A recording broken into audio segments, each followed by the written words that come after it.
Editorial aside, let me continue. In other words, evolution is a hacker. Now, if you want to call it God, I don't require you to use the language which once was familiar to me in my context as a religious person, institutionally. I don't care what language you use. Just know that there is an overarching process underway, and evolution is a hacker, and if you want to call the source of intelligence behind it God, then you have to admit that the way God seems to work things out is like a hacker. In other words, making a lot of stuff up, recreating and recombining possible forms all the time, some of which seem to last like dinosaurs for millions of years before the Earth decides it can handle their exclusion in order to make way for the little lemurs that became us, the little mammals that needed the dinosaurs to get out of the way. That doesn't mean they got out of the way so we could advance. It means they got out of the way and we replaced them and took the niche. So that's a way of saying, quite seriously, that reverence for life does not mean bowing down before it. It means engaging with it the way God or evolution engages with the universe, through trial and error, keeping what works, throwing away what doesn't, sowing lots and lots of seeds, what grows, nurture, and prune, what doesn't plow under. That's reality. So, ethics is always opposed to self-interest. Why? Because ethics is about the other.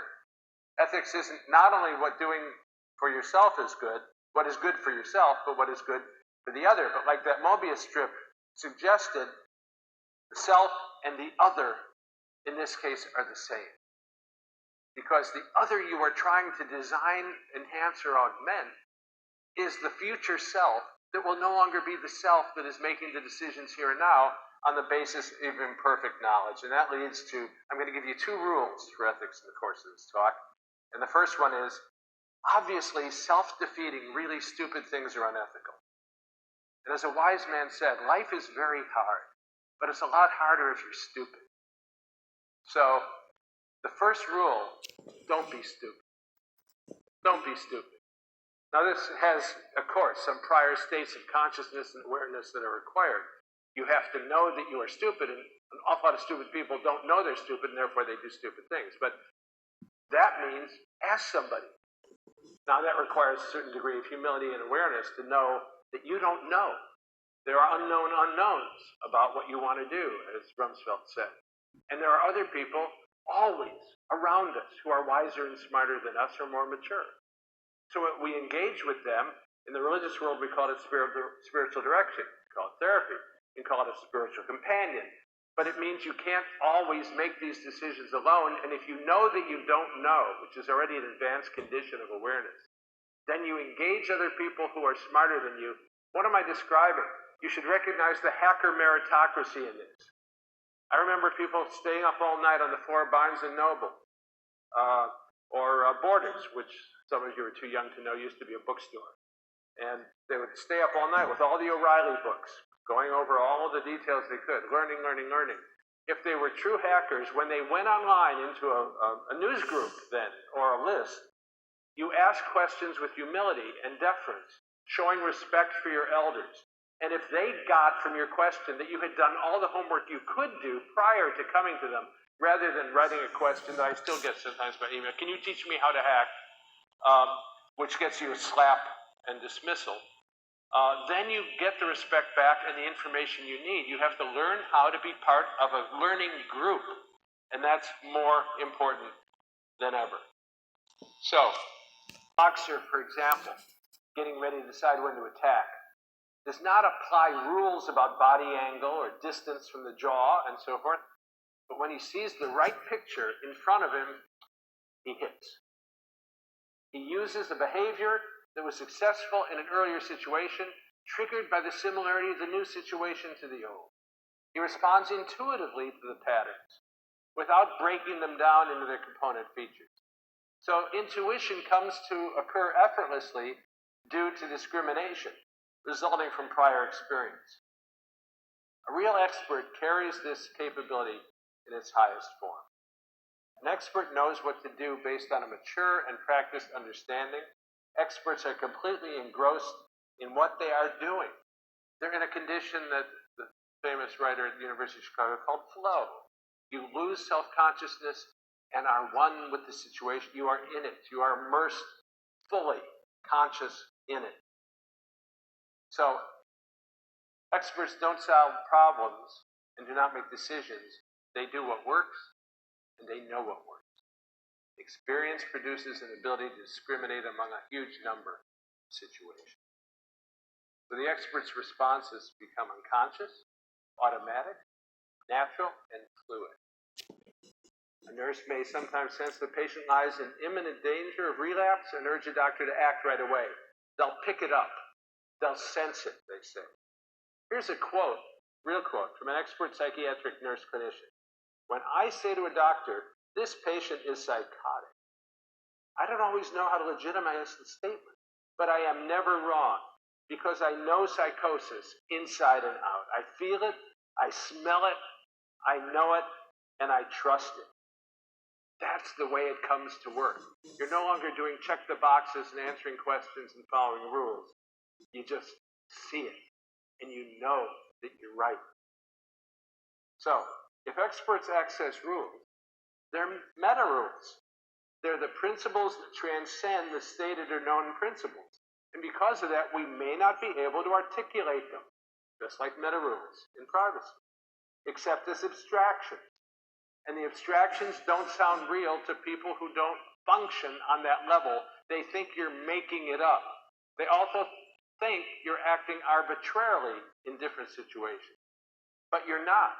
They think you're acting arbitrarily because they can't see the internal basis for what you have learned and know on the basis of which you are then making that decision. So it looks arbitrary and scares them to death, and that's why they respond in what you would call literalist or fundamentalist way. Don't do that. Don't do that. Don't do that. Because that violates the rules at the level at which they operate. The goal of people in all of this conference proceedings is to arrive at a level of expertise in knowing what to do at an extreme level of self-transformation and know that they know it.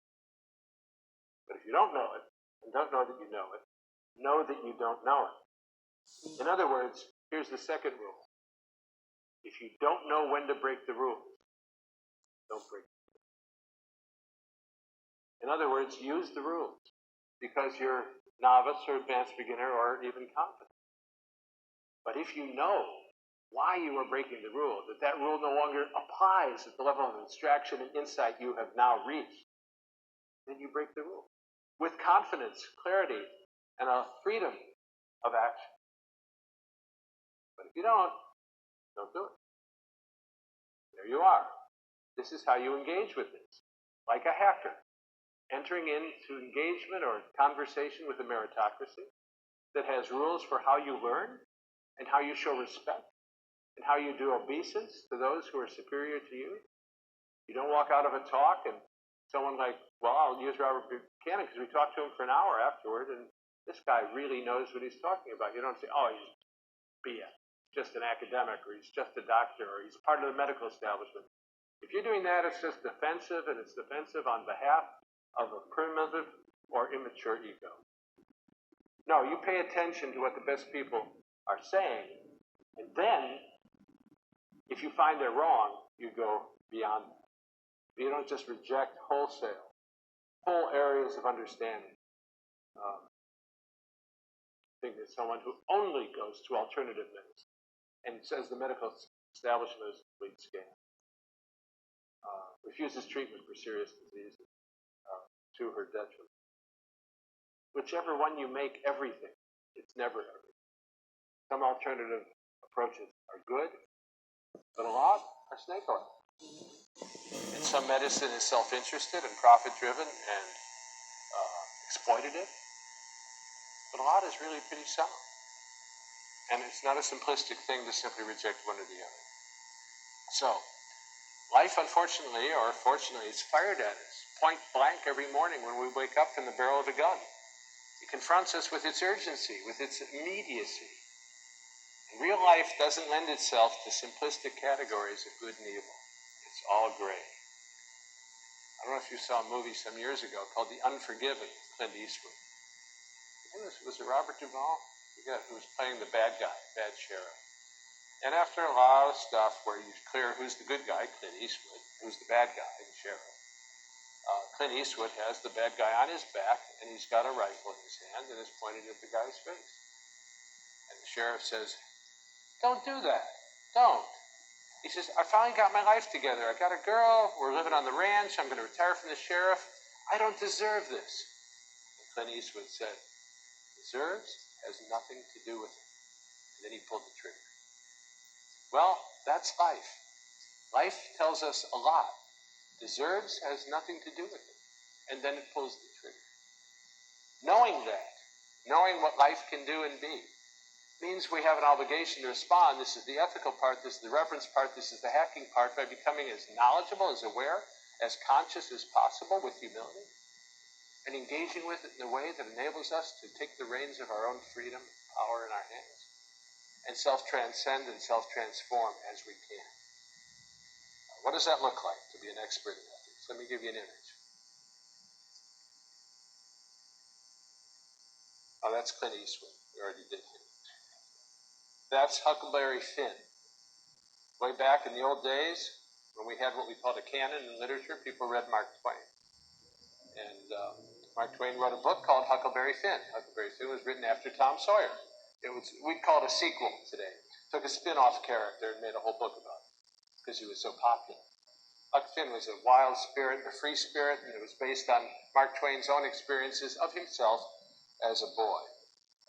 Well, why is it relevant? Because Huck Finn took off down the Mississippi River on a raft with the runaway slave named Jim. And they became close in a way that was proscribed or forbidden by society in the middle 19th century in Missouri, southern border state, in those times. They became close.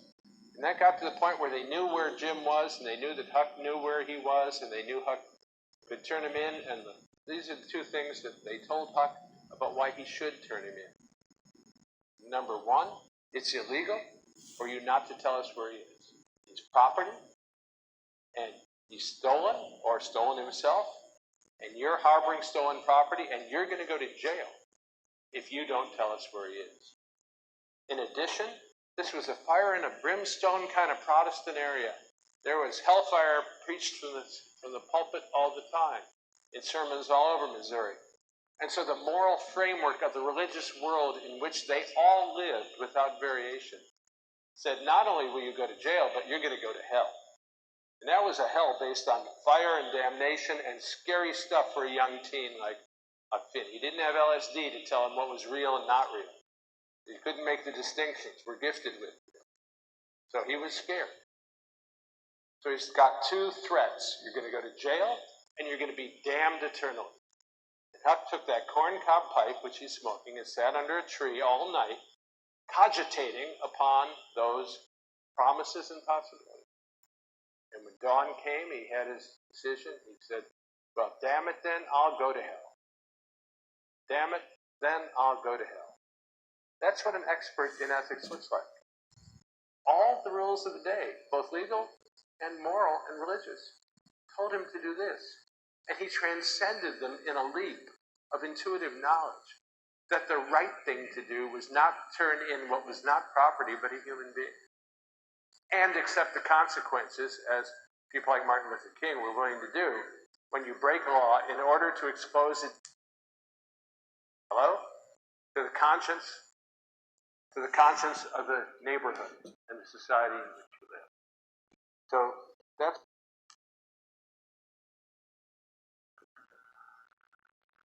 track.